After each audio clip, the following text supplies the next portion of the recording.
Deze week in Lembourgeois, grote overzichtstentoonstelling van herontdekte fotograaf Werner Mans.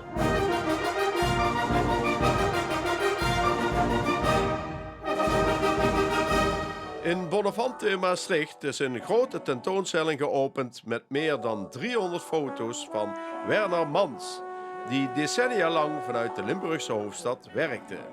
Zijn foto's hangen nu in grote internationale musea. In de eigen regio wordt hij als het ware herontdekt.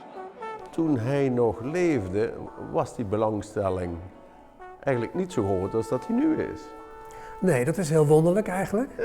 Hij was, nou, ik wil niet zeggen dat hij echt vergeten was, want nee, hier in Maastricht kende iedereen en nog steeds heel veel mensen wel dat bedrijf, die portretstudio die hij op het Vrijthof had. En heel veel mensen hebben nu nog ook een foto van Mans op een of andere manier in de familie. Ja. Dus die bekendheid is er wel. Maar als je dan breder gaat kijken in Nederland of internationaal, dan was hij eigenlijk heel lang relatief onbekend. Terwijl die in de grote musea in de wereld vertegenwoordigd is en in Nederland liep dat een beetje achter. Maar hoe verklaart u dat? Ja, die vraag heb ik me natuurlijk zelf vaak gesteld. Maar dat is lastig te zeggen. Er zijn allerlei factoren aan te wijzen tussen het noorden en het zuiden in Nederland. Er is natuurlijk altijd qua cultuurverschil. Qua cultuur, qua communicatie, religie speelt een rol, politiek speelt een rol. Maar Mans, ik denk dat Mans zijn bedrijf liep ook heel goed hier. Dus ik weet dat hij hier naar Nederland kwam met het idee van ik kan hier ook architectuur fotograferen, want dat heb ik in Duitsland zoveel gedaan. Dat werd iets minder. Maar zijn portretten liepen wel goed en tot zijn eigen verrassing, dat schreef hij later een keer, was hij kinderfotograaf geworden. Dus en daar heeft hij grote bekendheid mee gekregen. Ja, hoe moeten we hem als fotograaf zien? Waarom was hij toch een hele goede fotograaf? Ja, goeie vraag. Mans was een vakman. Hij had het vak goed geleerd in München, goede opleiding gehad, veel met de technische camera gewerkt, grootformaatcamera, glasplaten, negatieven, hele scherpe foto's, heel helder kunnen fotograferen. Ook geen makkelijke techniek, maar hij kon dat heel goed. Maar hij had ook een heel goed oog. Hè? Dat is de titel van de tentoonstelling, The Perfect Eye. Hij kon heel goed kijken en hij wist heel goed hoe hij de dingen in beeld moest brengen. Want in een foto ziet de werkelijkheid er toch altijd anders uit dan je denkt te zien in het echt. En de kunst is om het een te vertalen naar het ander. Hij kon het met architectuur heel goed, met reclamefoto's kon hij dat goed, productfotografie, maar ook met zijn portretten.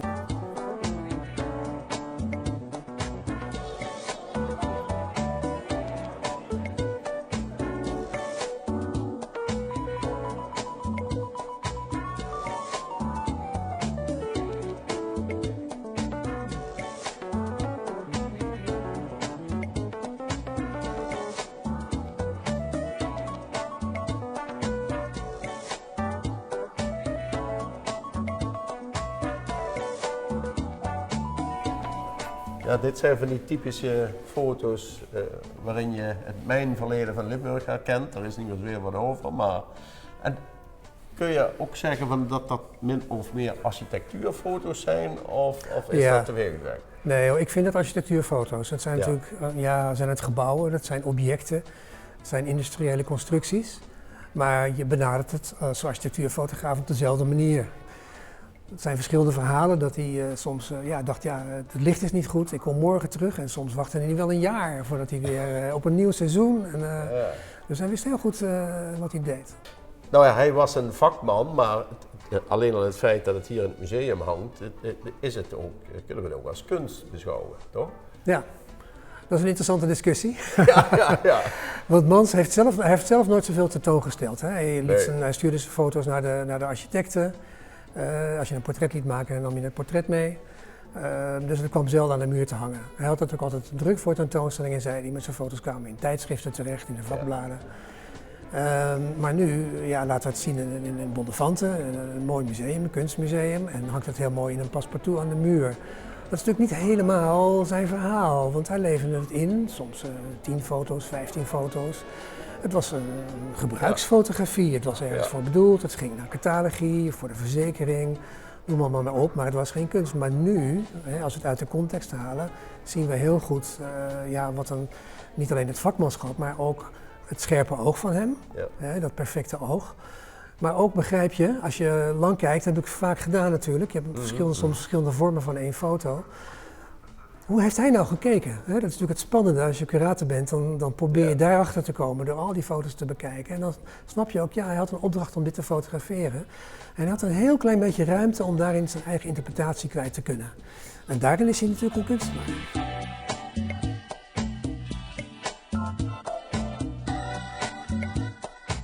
Dat is een belangrijke fototentoonstelling en straks in het najaar komt er nog een en volgend jaar ook weer een. Gaat het Bonnefante meer op de fototour? Nee, Bonnefante gaat ook op de fototour. Als provinciaal museum in de context van deze regio voelen we het als onze verantwoordelijkheid om het publiek zo groot mogelijke variatie van media te presenteren. Dus naast schilderkunst ook af en toe een videotentoonstelling, fotografie, sculptuur. En toevallig hebben we nu een paar fototentoonstellingen achter elkaar.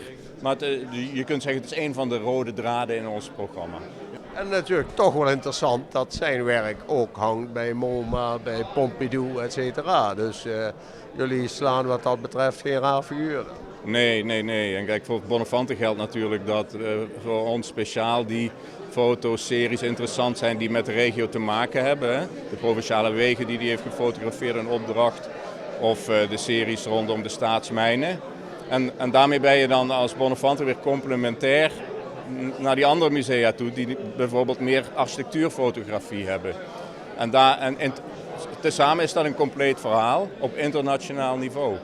En ik ben heel blij en trots dat we daar onze eigen steentje in bijdragen. Ja.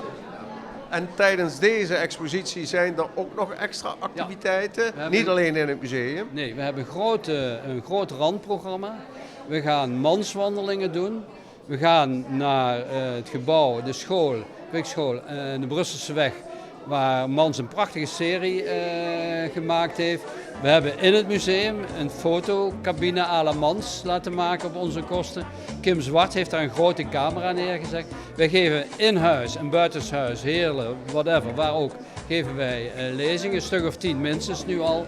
Dus we zijn, vandaag is de opening, maar we zijn nog even bezig. De tentoonstelling loopt nog tot eind februari.